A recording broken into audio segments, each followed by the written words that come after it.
Capes on the Couch podcast is for entertainment purposes only. Dr. Issues is a psychiatrist, but he is not your psychiatrist and does not have knowledge of your individual situation. For any personal mental health concerns, please consult your own healthcare providers. For medical emergencies, please call 911 or the designated number in your area immediately. Remember that you are not alone and help is out there.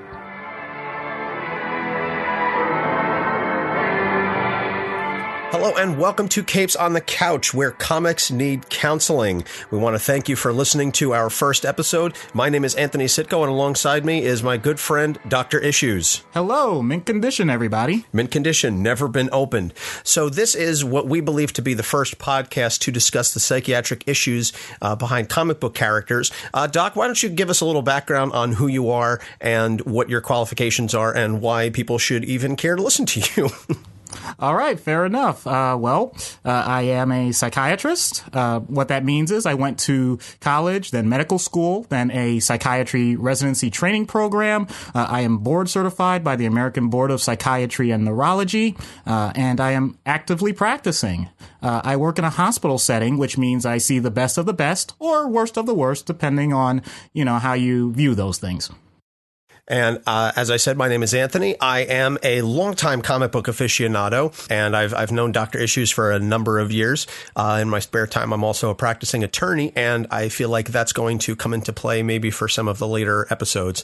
But as I said, we started discussing a while back our respective appreciation of comic book characters and thought that there were a number of characters that have just a variety of psychiatric issues. And since we are kind of living in the age of the geek now, where comic book characters are permeating TV, movies, Broadway, that we all know these characters, but there's a deeper understanding that we felt we could foster through these discussions. So we want to hopefully encourage you to listen, to reach out to us. We've got a Twitter, Capes on the Couch, where we have a Facebook page set up. You can email us, capesonthecouch@gmail.com. Obviously, if you're listening to this podcast, you can also find us on our website, capesonthecouch.live. And I also want to give a quick shout out and thank you to my cousin Renee for her fantastic work on the logo. So kudos, cousin. Thank you. And so we're going to jump right into our first episode. And this one is about one Eddie Brock, a.k.a. Venom.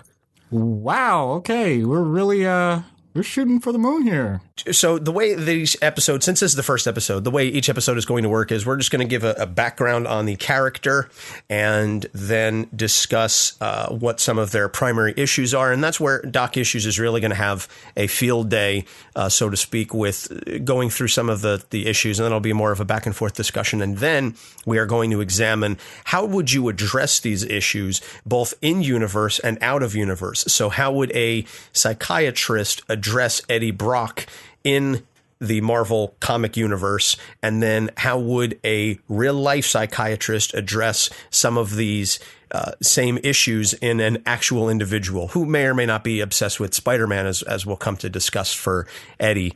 And then we're going to have a little fun skit at the end that Doc and I are going to really get to play around with, and we certainly hope is entertaining for you, the listeners. But right now we're going to focus on Eddie Brock and his background. And the interesting thing about Eddie Brock, as defined by his relationship with Spider-Man, is Spider-Man was created in 1963. Obviously, he's the face of Marvel Comics. He is considered, one of the greatest comic book characters ever created. We see him in movies and cartoons and that Broadway show. The less said about that, the better. But Eddie Brock, who and Venom is widely considered to be one of his greatest nemesis, was really only created in 1988. And so that's 25 years that Spider-Man was in existence before Eddie Brock even showed up. And yet Venom / Eddie Brock, in that short time span, in the 30 years now, has really cemented himself as one of Spider-Man's greatest adversaries and occasionally allies. And I think that's just interesting from a timeline perspective on the character. Yeah, it's interesting you mentioned that. I Up until you said that, I did not realize it was that late. See, I'm going to be learning along with all of you here about some of these characters. I mean, I'm going to be familiar with them ahead of time, but yeah, you'll notice that Anthony, with the aid of some resources, has an encyclopedic knowledge of a lot of these characters, and that's really what I'm going to continue to play on throughout these episodes. It's going to be a lot of fun. And we also use, we've read the comics beforehand. We have Marvel Unlimited, which is a fantastic resource. I honestly wish DC had something very similar to it. It would certainly make our research a little bit easier. And so getting it back into Eddie Brock. So he was created we first really see him in the last page of issue 299. I think that was April of 1988. And then issue 300 is where we really get to see the full Eddie Brock and the Venom character as we understood him, wearing that black symbiote costume that we had previously seen on Peter Parker Spider-Man as of the Secret Wars miniseries. That bonded with him and then kind of turned his life upside down, and it began taking over and ruining Peter Parker. So what happened was Eddie Brock was a journalist who was writing for the Bugle, and he, as was later sort of retconned into the existing Spider-Man story, is he outed a man that was known as the Sin Eater that Spider-Man had battled. And Eddie Brock had this big scoop where he outed who the Sin Eater was, except it was a guy who just was a compulsive liar and claimed to be the Sin Eater, but he actually wasn't. And so Peter Parker as journalist and Spider-Man as hero outed the Sin Eater, revealed who he really was, captured him. This made Eddie Brock into a laughing stock. It destroyed his career. He ended up having to write for tabloids. He started bodybuilding as a way to relieve stress, except that didn't work for him. And so here was a man who was raised in a Catholic household, decides he's going to commit suicide because he can't live with the guilt anymore. And he goes to church to pray for forgiveness for the sin that he's about to commit. And this is, for those of you that may have seen Spider-Man 3, this was sort of played out in a sense. I'm not going to get into the whole Topher Grace as Eddie Brock thing, because, again, the less said about that, the better. But the symbiote had been rejected by Spider-Man because it's allergic to the sonic vibrations of the church bells. So the symbiote, which is technically a sentient entity, as we come to find out later, known as the Clintar. I don't know who came up with that name. It finds out Eddie Brock, who's in this church, who Eddie feels his life has been ruined by Spider-Man and Peter Parker. The symbiote has been rejected by Peter Parker and Spider-Man and says, we can merge. We can make something horrendous and beautiful together. And so the darkness bonds with Eddie. They go and proceed to make Peter's life absolutely miserable. And so Eddie/Venom, really work in concert with each other to battle Spider-Man on a number of occasions. And then the symbiote creates this spawn, and the first spawn of many, and that one is known as Carnage, and that bonds with Cletus Cassidy, who's an inmate. Is it Ravenscroft? I think is something like that. I'll be honest, I don't remember. I'm pretty sure it's Ravenscroft Institute. Cletus Cassidy is just whew. And yeah. I believe on the list, we have a list of characters that we'll be addressing, and I'm pretty sure Carnage is on that list for a later episode. Mm-hmm. Eddie and Spider-Man kind of put their differences aside and battle Carnage because he's just far crazier, and Eddie's thing is more personal to Peter Parker. And then he's going through some stuff, and Spider-Man actually ends up saving Eddie's ex-wife. And so he realizes, maybe Spider-Man's not maybe he's not such a bad guy after all. And goes and becomes sort of like an anti-hero. This, of course, being the 90s, where, you can't just have a clean-cut hero. Everybody's got to have a dark and edgy side. And then you had separation anxiety, where the five children were spawned off, and he had to battle them. And then he sort of goes back to being a villain for a little while. And then it's revealed that Eddie Brock has cancer, and that's when the Hunger storyline takes over. And now the symbiote is actually the only thing sort of keeping Eddie alive. And then Eddie dies, but the symbiote brings him back to life. Again, comics. And then he begins working with a man named Martin Lee. He's volunteering in, I think, a soup kitchen. And Martin Lee, of course, is Mr. Negative. And so Mr. Negative's energy interacts somehow with whatever remnants of the symbiote are left. And now he's anti-Venom. Now he's a hero. And his symbiote is actually lethal and toxic to the original symbiote, which I believe at this point was attached to Mac Gargan. And so then they battle, and now he's battling Mac Gargan as Venom, and he's also battling Mr. Negative. And then somehow he ends up with the Toxin symbiote, which is another spawn. I don't remember the specificities of how exactly that came to be. Pretty sure that was bonded to a police officer. Forgot his name. Lee Price. Thank you. Lee Price. And that's when he rebonded to the Venom symbiote. And I think at one point when he was Toxin, he was fighting Flash Thompson, Agent Venom. But now, so now I believe, again, I haven't kept up on everything, but he's back as Venom. The point being, Eddie Brock and this symbiote have had a roller coaster of a history together, up, down, on, off, love, hate. And it has led to some very interesting dynamics as far as the impact that has had on his psyche. And before I guess we get into sort of the primary issues, Doc, if you want to chime in with anything else that you have to add from your, history and knowledge and understanding of the character. Sure. The one thing I'll say is that this conversation is going to focus on Eddie Brock and Venom, as opposed to all of the offshoots that Anthony mentioned.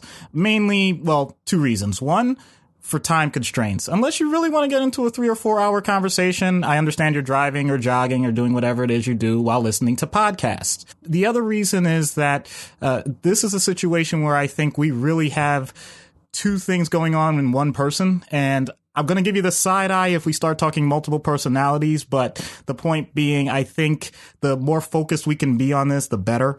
I'm going to say also that this is a situation where Eddie Brock and the symbiote, I'm going to almost, I don't want to say exclusively, but for the most part, treat them as two people, but I know that they have to be together at the same time, but we'll get into that in much more detail shortly. So that was sort of just a background and a history on Eddie Brock, again, with and without the symbiote attached. But now I want to get into the primary issues of Eddie Brock. And I think going back, and this was mentioned during, I think it was a separation anxiety, we learned a little bit more about his backstory, his pre-symbiote life. Mm-hmm. But his mother died during childbirth, and his father was very cold and distant. And I think that's something we see, I don't want to say frequently in comic book characters, but certainly there is an element of a single parent, and that difficulty of a parental relationship having an impact later on in life. So primarily, what do you think the impact of just having that cold, hard father had on Eddie Brock as it, sort of happened later on in life? What impacts did that have for him moving forward? Well, that's an excellent point. Attachment is the most important thing that happens in a child's life. I mean, from birth. This isn't a situation where we consider it convenient. This is necessary for life. There have been plenty of biological studies that have shown that. So in this case, he doesn't get the maternal attachment, which in all honesty is the most important. He doesn't get that when his mother, is dead. So, daddy has to step up to the plate, except daddy doesn't do that. So now that basically is no different than, best example I could think of that everyone knows is ducks. When a duckling is born, the first person it sees, that's who they consider to be their caregiver, and they'll follow them to the ends of the earth. We're not that much different, to be honest with you. I mean, but unfortunately, while ducklings have a very short time when they can walk around and, start being more independent, babies are these little globs of goo that need absolutely everything taken care of. And if daddy and mommy aren't able to do that, then it just creates this open playground, and I don't mean that in a good way. Basically, you're going to have a child that's going to try and attach to anything it can, and if it doesn't get that, then it's basically going to start developing an identity that, maybe it's something I did. Maybe I'm not worthy of being loved. Maybe I'm not worthy of having all of the things that other children have or other people have. And it's going to try and fill that void any way it can. And I think that does play a role significantly with Mr. Brock and how he starts dealing with things as an adult. So that was sort of the childhood. But then as we see later on, as he grows to be an adult, he does maintain a relationship. He does have an ex-wife. And again, I don't remember exactly what led to the dissolution of the marriage. Although based on what we know of Eddie Brock and his personality, I can hazard a few guesses. But he does become a successful journalist. And I forget exactly what it was. He saw I think it was maybe the Vietnam War, at least as it related to the time frame, in Marvel at the time, because when this story was written, it was, 1988. And as a young man, he would have certainly seen the Vietnam War. But I think that's what led to him gaining an interest in journalism. And he does, in fact, as I said, become a successful journalist. And this Bugle story about the Sin Eater really is what he envisioned to be the thing that was going to make his career. And this was his big scoop. And it was certainly a big to-do. And then that was taken away from him. As he considered it, it was taken away from him by Peter Parker, the journalist, and Spider-Man. And so what you then have is this jealousy and this teeming hatred towards Peter Parker and Spider-Man. Of course, Eddie Brock at the time doesn't know that they are one and the same, but he holds this envy and this jealousy and hatred towards Peter. And then why don't if you could just explain what that does to someone's psyche and sort of his mindset of hating, these two people who then later he determines to be one. All right. That's an excellent point. I just realized, actually, the way you described it, the fact that Eddie Brock becomes a journalist, I think, is important back to what we had just mentioned with his childhood. A journalist's job is to point out what's going on in the world. And it's kind of a glimpse into how his mind processes the things that have happened. So he gets an opportunity then in a mature way to put his own spin on, his own stamp on society. And that's incredibly positive. And as you mentioned, if this is something that he can do to gain some sort of acclaim and also to go back to his own sense of self-worth, then hey, more power to him. That sounds like a wonderful thing. Now, the fact that it didn't work out, that's a negative. No question about it. It's a bad thing. Nobody likes failure. Nobody likes humiliation. Nobody likes a lack of success.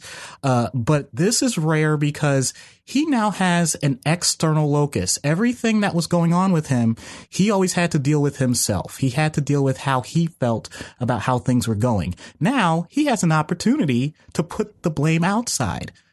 This person, whoever it was, Peter Parker, Spider-Man, whatever, hey, they're the ones that caused all of these problems. They're the ones at fault. Therefore, what do we do about that? Well, one way is you confront the person and you find out, hey, what's going on? Why did you mess up my life? I mean, once again, exaggerating, but, that's one way to deal with it. But that type of conversation probably isn't all that fun in a comic book setting. So instead, we get opportunities through the writers to have a character created that's much more powerful. And I think that's going to come into play with this, where you can eliminate the external factor. And that is where we really start to see where the fun happens.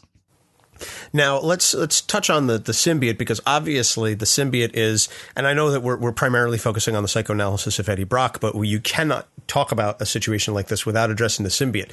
Now, the symbiote carries with it its own,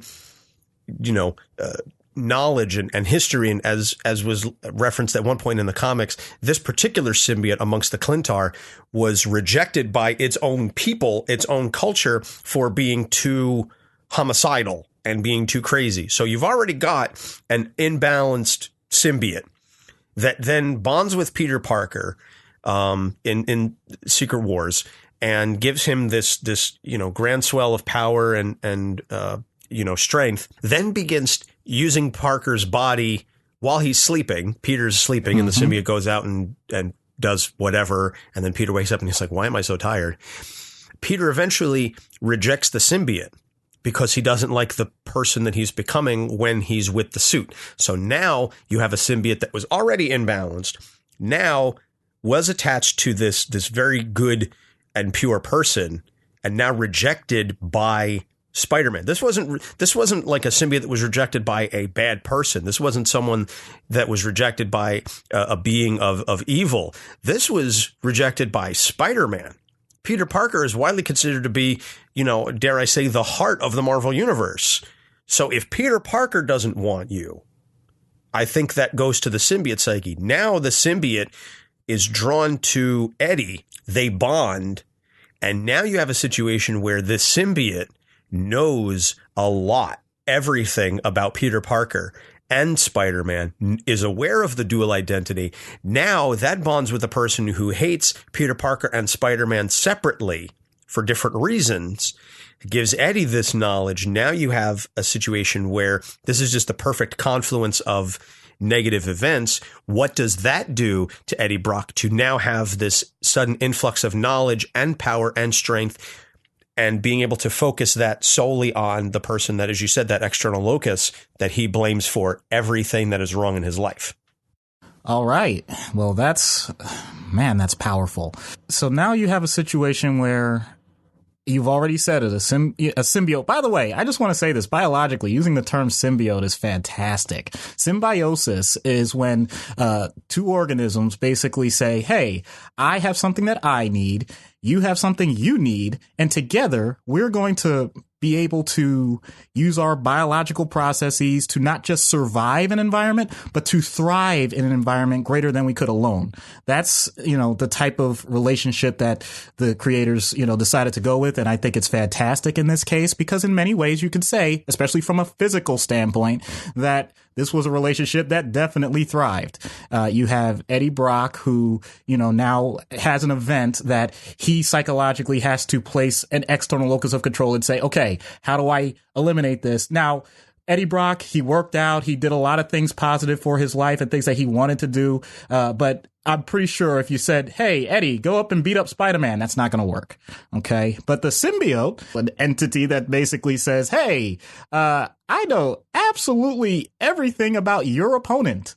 I know every single hidden fact. I have every biological fact. Anything that you could ever need about this particular person.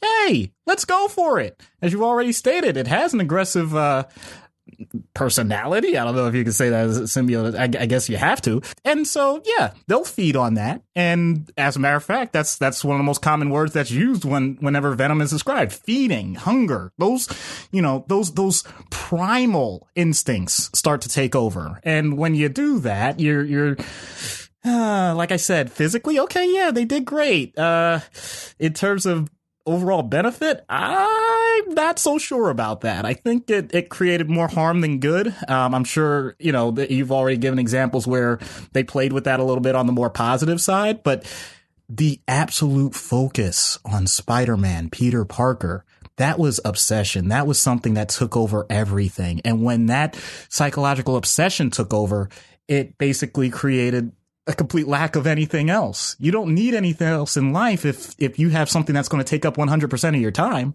I think that's unhealthy no matter what. I don't care if the original goal was positive or negative. But now it's a situation where we've seen even early on with the character, he's certainly got that singular focus on Spider-Man and Peter Parker. And we see that he stalks, he stalks Peter Parker. His literal first appearance is he's hiding in the shadows waiting for Mary Jane to come home. So, honey, I'm home. He stalks Peter Parker. He stalks Aunt May. But at the same time, Peter says to him, why aren't you going after these? You know everything about me. Why aren't you hurting these people? And Venom's response is they're innocent. And I think that's a very interesting thing that Eddie Brock, in spite of this, and I think it's in spite of and because of the singular minded focus on Spider-Man, he doesn't want to hurt innocents. It doesn't corrupt him to the degree that it could have. Certainly as homicidal as this symbiote is, it hasn't completely overridden Eddie Brock's, good Catholic nature to not want to hurt innocent people. And so I think that is one of the things that potentially leads to him becoming an anti-hero and even later on anti-Venom, and giving sort of that credence to that heroic personality. What is your take on that aspect of it, and the fact that he's as much as he's willing to destroy Spider-Man and occasionally harm people who try to stop him from hurting Spider-Man, he's not willing to hurt innocent people. Well, that's a very good point. I think that does speak to the fact that Eddie Brock, as a human being, does have other goals and other focuses. It's a matter of harnessing those other goals to basically put forth enough energy so that he can do something besides deal with Spider-Man. And in this case, the way you're describing it, he needed examples, and we'll get into this with treatment, but he needed examples of Spider-Man not being this 100% roadblock, I guess is the way to put it. He's not the thing that's going to destroy everything about Eddie Brock's life, even though he's getting plenty of feedback that that's the case. So he's able to overcome that. You mentioned a fantastic protective factor, which is a religious background. If you have a level of faith in things, once again, that are beyond yourself, that you think that there is some good in the world, then you can use that. But these are all things that I'm pretty sure, at least the way it's described, aren't things that he thinks about in the moment. It's more something that he has to learn to focus on more, just to survive through the day. It's, in other words, it's something that he's able to do for bursts of time because he's able to shift his focus. But I don't think it's something, and at least the way it's been written in the past, it's not something that he can do for extended periods of time. He cannot permanently be Anti-Venom. He can't permanently say, or he can, and to be blunt, he can't permanently say, hey, if I'm good enough, I can do this on my own. I don't need a symbiote. He can't do that. It's something that, yes, it can produce some positive results, but that's draining in the long run, incredibly draining. And actually, in some ways, it might be emasculating. The reason I say that, this, once again, it's a biological thing. And you've seen how Venom is drawn, people. You see how you always have this black ooze that just takes over, and then it creates these morphological things with teeth and tongue and fangs and the eyes and all that stuff. The reason I'm bringing that up is you gotta wonder, when does he get downtime? I'm talking like just basic human bodily functions, I'm not just talking about bathroom. I'm talking about sex. I'm talking about lots of things that we take for granted. He doesn't get that break, So even if he has other goals in life, he just wants, if you just want to say, you know what, can I just, maybe read a book or whatever, and you have this other thing that constantly, no matter what, 100% of the time is giving you other ideas. That's going to be rough. That's going to be the type of thing that drains a person permanently. Now, tying into that, because this is something that is always utilized in the comics and in writing, and you mentioned, when do I get this downtime? I don't know that they think of it as a singular entity, because when bonded with the symbiote, Eddie always refers to it as we. There is that collective, and that's a writing choice that was made from the very beginning when the character was created. Particularly, you see it with Eddie. It does occur, to some extent with Mac and with Flash, but particularly with Eddie, it's this notion of we, and this idea that individual Eddie and individual symbiote no longer exist, that they are a dual singular entity, if that makes sense, and maybe you can shine some light on that from a psychological standpoint. But the notion that there is no more one, that they are bonded forever. So to your point, and maybe you can address this, I don't know that there is a situation where Eddie thinks, well, what if I want to read a book, or I can do this, because he no longer thinks in the singular. He thinks in the collective. And maybe you could shine some light on that. In as much as you can make a real life discussion and parallel to something that is very clearly not based in real life whatsoever. Right. Well, the best way I can put it is relationships. Everyone needs relationships. I know we touched on the most primal ones with parents, but you need acquaintances, you need friends, you need most people look at a significant other, even if it's just dating. Relationships don't have to be permanent. They don't have to be exactly the same all the time, but they are necessary. We are social creatures, and the good news is, with a symbiote, you always have a relationship. Yay! And that relationship is going to be there no matter what, with significant repercussions and, like I said, very little space.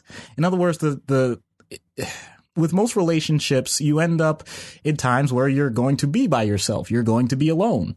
That isn't happening here. So the collective we, yeah, the argument could be made that that's a different quote unquote organization than just one person or even just two people interacting.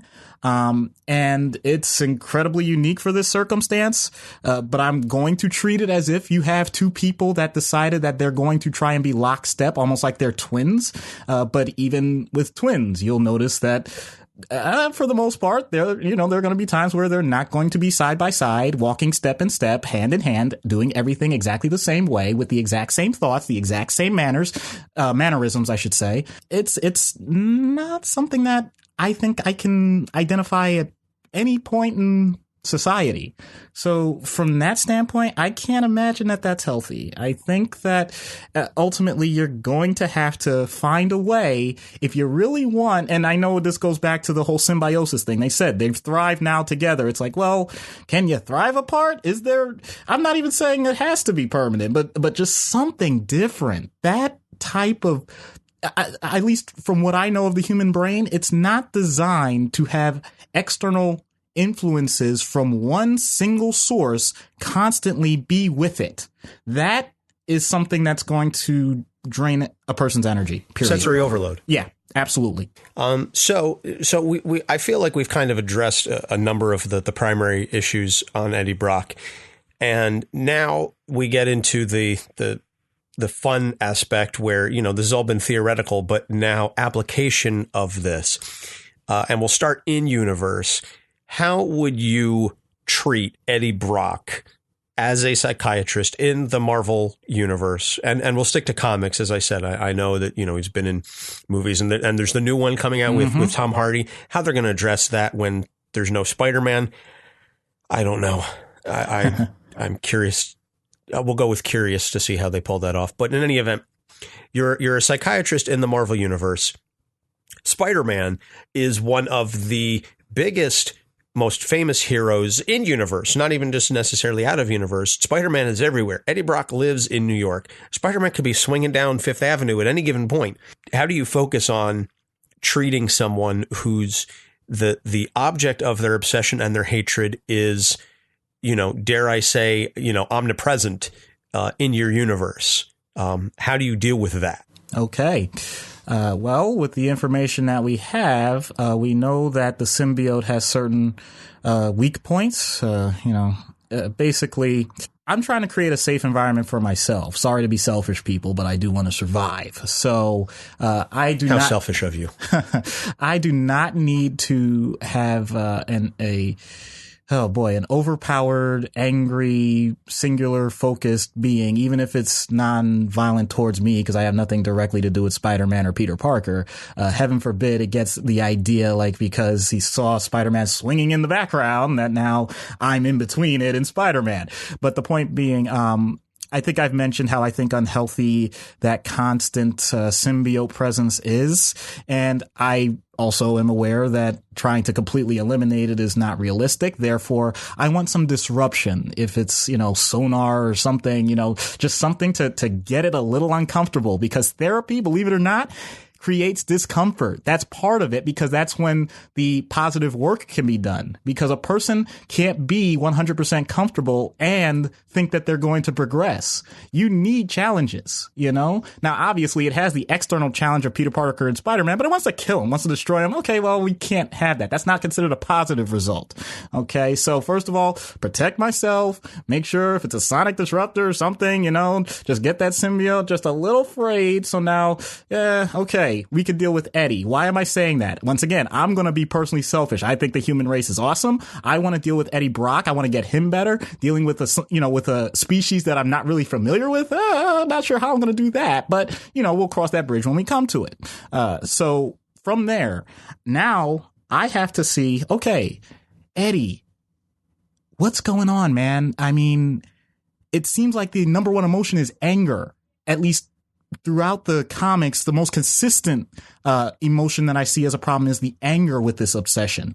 Basically, you know, the rage that goes on whenever Spider-Man is mentioned. Like it's instant, you know, and that's something that it's unconscious at this point. It's automatic, but you have to split them out. You have to split out, okay, what actually is the trigger point, which we got. That's really obvious. I was just about to say, I know that word is overused a little bit in this day and age, but Peter Parker is certainly a trigger for Eddie Brock. So after you call Reed Richards and you get the sonic disruptor and it you know sort of freaks out the symbiote, then how do you address the trigger point? Is separation, physical separation, an option? Is it a situation where you say, listen, Mr. Brock, you know, why don't you move to somewhere where at least you don't have to see Peter Parker on a daily basis? You're not constantly reminded of his presence. You know, is that a viable suggestion? You know what? In the immediate sense, it could be. Obviously, you don't want the person to be at their most heightened state of whatever the emotion is, anger, sadness, betrayal, whatever. So yes, to develop rapport, that can be a good thing. However, as we've already mentioned, Spider-Man is everywhere in the Marvel universe. So you can get that maybe temporarily, but heaven forbid there's a major crisis in the world. And, you know, it's not like that doesn't happen often in the Marvel universe, in which case you're going to have not just Spider-Man, but other characters that probably are going to be looking out for, you know, their interests and, you know, hey, there's Venom. Is he involved? Let's get him. You know, I'm not saying that they're automatically going to target him, but the point being the world, in real life is a smaller place now. And in the Marvel universe, I mean, come on, you could be anywhere you want, you know, in a fairly short period of time. So, and, you know, you got to also think of the quality of life. I mean, is Eddie Brock or Venom, you know, really going to say, oh yeah, I'm just going to stay in, you know, in an Arctic environment away from all society and everything else for as long as this takes? I mean, it might be a nice novel, you know, to just write him off as a character for a few issues. But I don't think that's going to work in the long run, you know, and more importantly, once again, you still have the symbiote saying, hey, but what about Peter Parker? What about Spider-Man? It's always going to be on its mind, you know? Yeah. And that's the unique part in comic universe. You're going to have that added reminder, even if you don't have the stimulus, you know? So in other words, you got someone, basically think of having someone that's your, I'll go ahead. I'll put a positive spin, even if I don't believe it. You have your best friend basically trying to trigger you every day. That's, I'm not sure you know, a geographical separation is going to make a difference, you know, in the long run. So short term, yes. Long term, no. So moving to Siberia, not ultimately a good treatment plan for Eddie Brock. No. So then moving forward, how would you get him back as a productive member of society? Because he does have skills. He does have a skill set that he did at one point prior to the symbiote's introduction into his life and the ruin by Spider-Man that he did use. So how would you get him to focus then on his desire to help and his desire to use those journalism skills to benefit people again? And would that in turn be a boon and a benefit to his therapy? Yes, that's a great point. I think I'm thinking more in terms of cognitive behavioral therapy, and the whole basis of that, we already mentioned, you got a trigger point. Okay. So you got Peter Parker, Spider-Man. You've got the end point, which is anger, rage, physical, aggression, you know, which we consider to be the negative things. Those are the A and the C, you know. The question is, we need the B point. The B point is, what's the thought? What's the sentence that a person is saying to themselves that leads from the antecedent? That's where the A comes to the C. That's the consequence. B is is the belief. So how do you get from steel underpants to profit? Phase one, steel underpants. Wow. Phase 3, profit. Yeah, but what's phase 2? Yeah. Phase 3 is profit. Yeah, but how do we get to phase 2? Wow. Okay. So sorry, I apologize for interjecting. This is literally You were saying, how do we get from A to Yes, C, but we need you're to right. B? I was like, You're right. Underpants gnomes. That's true. Though. Underpants. That's true. And believe it or not, this is what we do every day in life. We go from A to C just without everything we do. And we never think about the phase 2. We never think about the B point. So that's my job. And here's the thing. It's not something that you can just. So you're an underpants thief, or you're an underpants seller then. You're the middleman in the underpants. That's your job. Wow. Okay. Well, you know what? In all honesty, if that's the way people want to remember it, then cool. Psychiatrists are underpants thieves. That's great. The point being, you have to help that person find what the belief is. You may have the exact statement or the exact belief in mind that you want the person to get to, but it doesn't do a darn bit of good. You could say it to the person to their face. It's irrelevant because that's not something that they've ever thought of in their life. So in this case, it's, well, we've already said it actually, this outside person, Spider-Man, Peter Parker, whatever, they caused everything wrong in my life. That's the basic statement, and you can expand it a little bit to say, things that are outside of my control every single aspect of my life. Those are very dangerous statements to make because it leaves you powerless, ironically. It's basically you're saying the world just rolls the dice with you and nothing else can happen. But Eddie Brock in his own life had already proven that wrong because he had a lot of things start off wrong in his life. He didn't have the proper environment from his parents to lead him the right way. He got intervention though in terms of his faith. He was able to get an education. He had a lot of things that he had already done. So sometimes just pointing out things that have already happened in a person's life, making sure that they recognize that they're not all negative, that can be a benefit. But the thing is, you really have to challenge them. You have to question them in a way. And my style is to do it in a ridiculous way because people have to respond to ridiculous statements. If you say something that kind of sort of makes sense, they'll kind of sort of agree, but they're not going to really evoke the type of response that's going to produce change. So if I say, Eddie, actually, you've done quite a bit in your life. It's like, okay, whatever. But if I say, Eddie, or in this case, Venom, because I don't think addressing him as Eddie is going to be that great, but, you have this goal. Let's start with your goal. You want Spider-Man eliminated. How's that working out for you? Have you done it? Spider-Man's still swinging around, still doing all this stuff, getting all this attention and everything. And that's been your number one focus. That's been your top goal. How's your system? How's your plan working out for you? Now that's the thing, because that's the truth. Spider-Man alive? Yes. Okay. You failed. Now I would not say it that way to Venom. Okay. Not unless you want to be buried 6 feet under very quickly. I'm just saying this in terms of the ultimate goal, rapid fire, so that if Eddie Brock, as a part of Venom, recognizes that that's a failure, you're going to actually create, the ability for the person to say, okay, if that's not working, then what will? But I got to change it because now it's going to be what Venom's going to think is, oh, so this man's going to help me destroy Spider-Man, destroy Peter Parker. No. The point is, we've got to change your view of this person being the target. There is no need for a target. That's a much bigger and much more difficult goal, and that's why therapy usually takes a while as opposed to just being 1 or 2 sessions. So first, doing that challenge part, and then saying, okay, you mentioned he's done everything wrong, but then you have your own evidence. Like, why on earth did he save someone that you cared about? Why on earth did you partner with him against a greater evil? Why on earth? What's going on here? And I'm not confused. I know why, but I have to say it that way so that this person comes to the conclusion themselves. That's where a person gets improvement. It's like, well, wait a minute. If we only had a situation where we could have someone that could find out this information and convey it to the world in a way that they could understand, you know anybody with those skills, someone that could communicate information to the general public. I don't know. Is that person weren't you a journalist? Just in the long run, kind of bringing it back to what the person's strengths are. After it's unfortunate to say it this way, but it's the truth. You're basically breaking down fundamentals of that person's system that have been quote unquote working, making them realize, okay, here are the parts that aren't working, and then rebuilding from there and saying, okay, this is what you can integrate back in. You know, you're breaking them down to build them back up. So now that was addressing Eddie Brock / Venom in universe.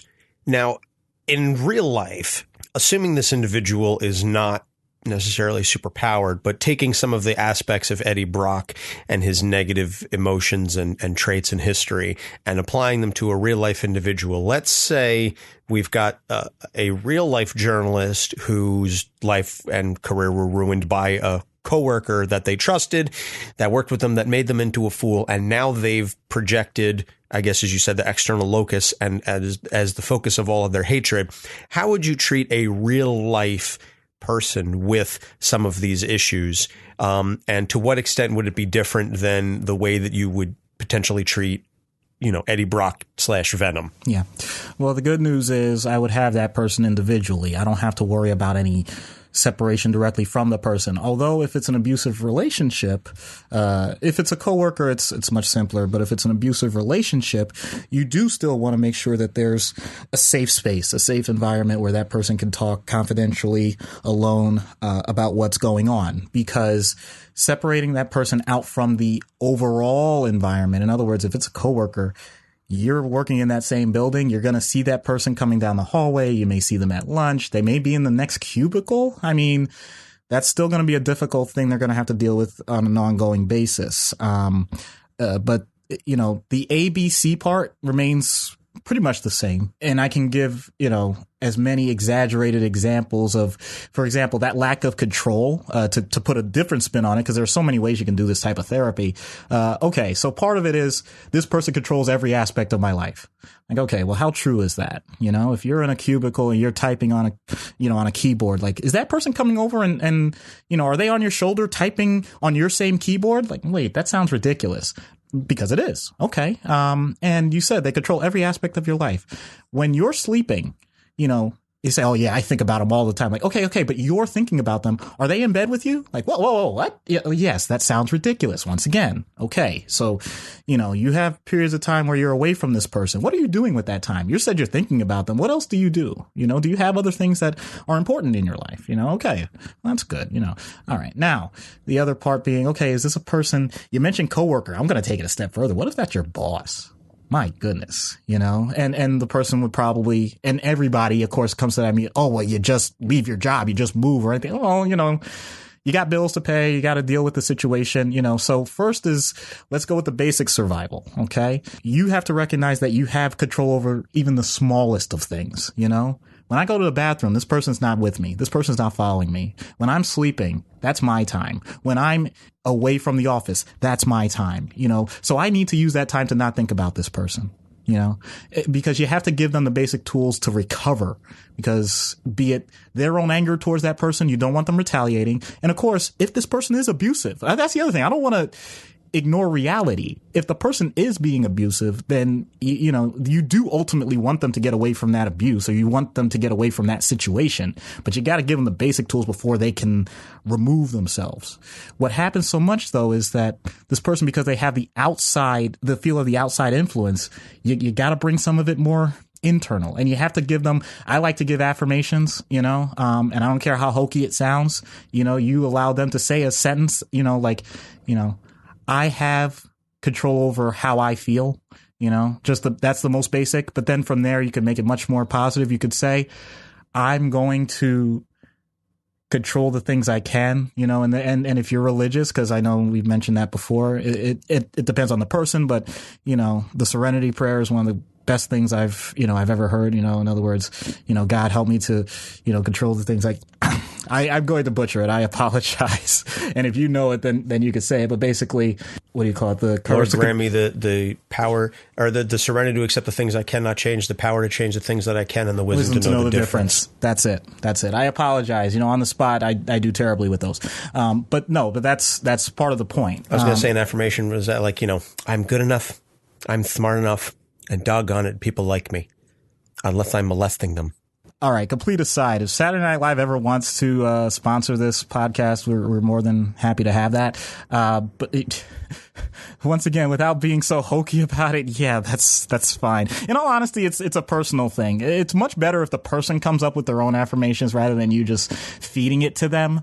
But that sense of self-worth is so powerful, because that's ultimately what this is about. Usually anger, depression and all of that. It's based on the lack of control and the feeling of, not being able to do anything yourself. If you can challenge that in different ways, it really does improve a person's life. And that's really where I would go with it, and that's what everybody deserves to feel. And in multiple parts of life, in work, interpersonal relationships at home and whatever other goals they have. That's the way to go about it. If you just focus on the idea of, and don't get me wrong, I know our society at times can be aggressive about it and, competitive. But if you can switch it up to make it a much more personal and positive goal rather than just, I'm going to beat the other guy, you'll end up with a greater sense of satisfaction. You'll end up with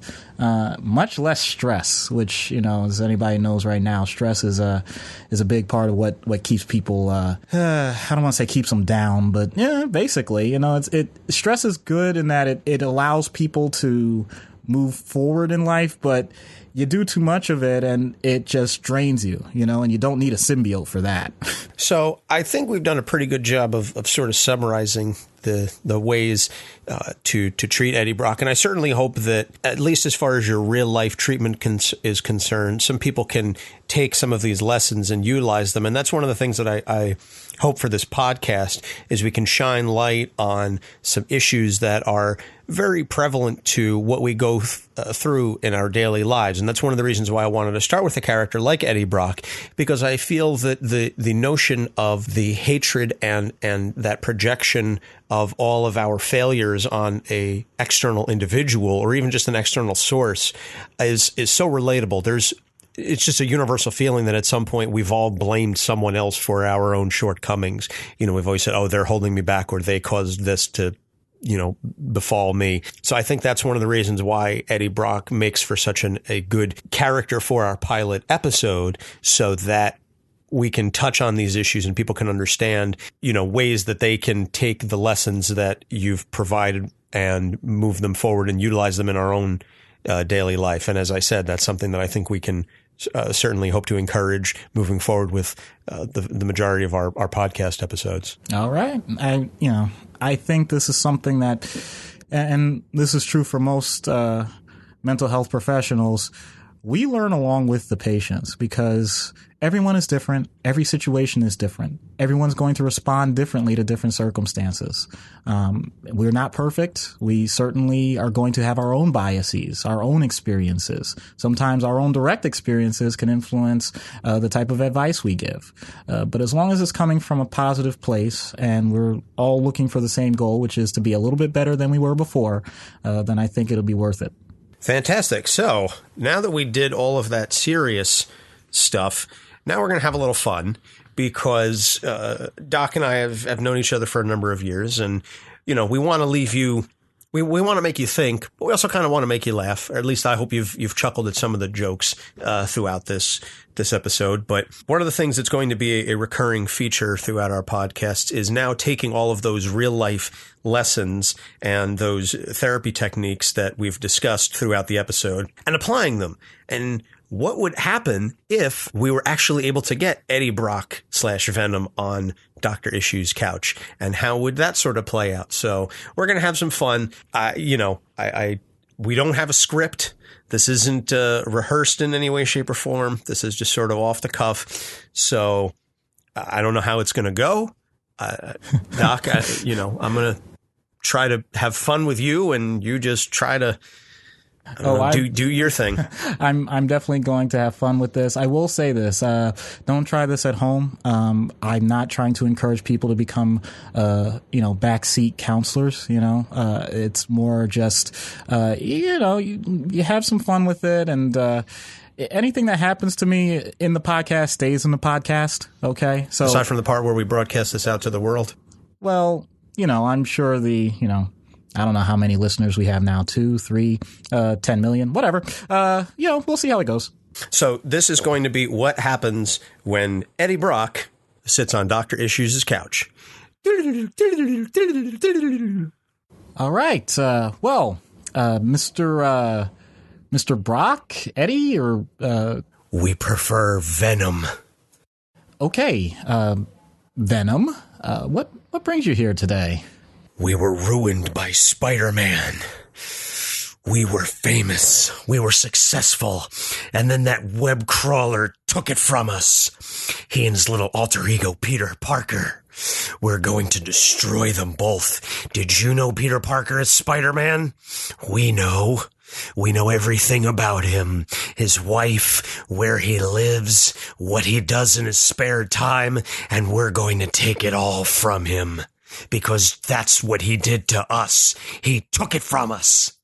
Okay. I see you feel very strongly about this. I did not know that Peter Parker was Spider-Man, but this is all a confidential session. No, don't keep it confidential. We wanted to post it on the front page of the Bugle, but Jameson won't answer our calls. Okay. Wow. So how long have you been dealing with this, Mr. Venom? He ruined us. This has been going on for so long now. The symbiote hates Peter Parker. Eddie hates Peter Parker. We hate Peter Parker. Oh. And we hate Spider-Man. Oh, okay. I noticed, there's a heavy we there. I think we're going to have to address that in some way. I get I'm talking to Venom, and it's we and Eddie. You sound very angry about all of this. Is there... Wouldn't you be angry if someone took everything from you and ruined your life? Okay, so I want to make sure I understand this. You're saying that Peter Parker purposely, stole the story? He sorry. He made us look like fools. Okay. We had a story. It made us famous. And then he ruined us by outing us. Oh, okay. All right, outing is very difficult, but I don't think it's the outing that... I'm sorry, never mind. Now, in order to really get to the bottom of this, in some way, I'm going to need to talk to Eddie, and then, I mean, I've never treated a symbiote before, but there is no Eddie, there is no symbiote, there is only we. There is only Venom. Oh, okay. I'll admit I don't have the resources I wish I did right now, but is there a way we can just kind of get I'll call my agent, we can we can just separate you two a little bit. Wait, there's a buzzing. I hear it. You're trying to ruin us. No, you're trying to separate us. Give it a little You're time. trying to take the power away from us. No, you want us to show you the power of the suit? We'll show you. Well, that was something. That was a thing that happened. You okay over there, Doc? Yeah, I think I'm okay. Like all good or like all comic book characters, I suppose. Doc Issues is returned from the grave, and in the same issue in which he died. Yeah, I have to say that you would think that for black goo and lots of hatred and things like that, it wouldn't resemble a bubble bath. But Warm, and does it smell? You do kind of smell. Gosh, Dr. Issues, you smell an awful lot like flowers. Oh, jeez. Yeah, I went there. Okay. Why not? Yeah, but yeah, seriously, I know we mentioned in the episode, that's really intimate. Really intimate. Man, oh man. Those attacks, gotta wonder. Gee. Yeah. Anyway, so that's going to do it for this first episode of Capes on the Couch. Again, we want to thank you all for listening. We appreciate any feedback that you might have. If you guys really like the show, you can please leave us a positive review on iTunes or Google Play. If you have some comments or questions or anything else, please feel free to reach out to us. We've got a Facebook page. We've got a Twitter, Capes on the Couch. And obviously you can go to our website, capesonthecouch.libsyn.com. And you can email us. It's capesonthecouch@gmail.com.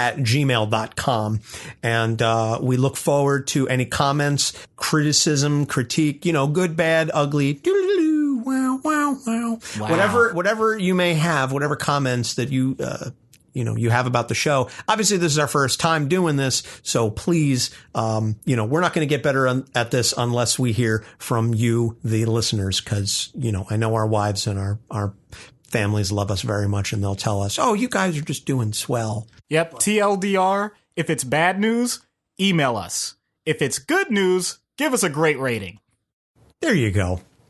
That's why he's Doc Issues, and I'm just the moron running the booth and the board here. So, anything else you want to add in closing, Doc?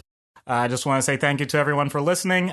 This is something that I get great enjoyment out of, and I hope you do too. Thanks. So we'll see you next week. Next week's episode is going to be The Joker. Oh, my goodness. Yeah, that's going to be fun. That's going to be a good one. Absolutely. Oh, man, I can't wait. So for Doc Issues, I'm Anthony Sitko. This is Capes on the Couch. Thanks so much for listening. We'll see you next week. Capes on the Couch podcast is for entertainment purposes only. Dr. Issues is a psychiatrist, but he is not your psychiatrist and does not have knowledge of your individual situation. For any personal mental health concerns, please consult your own healthcare providers. For medical emergencies, please call 911 or the designated number in your area immediately. Remember that you are not alone and help is out there.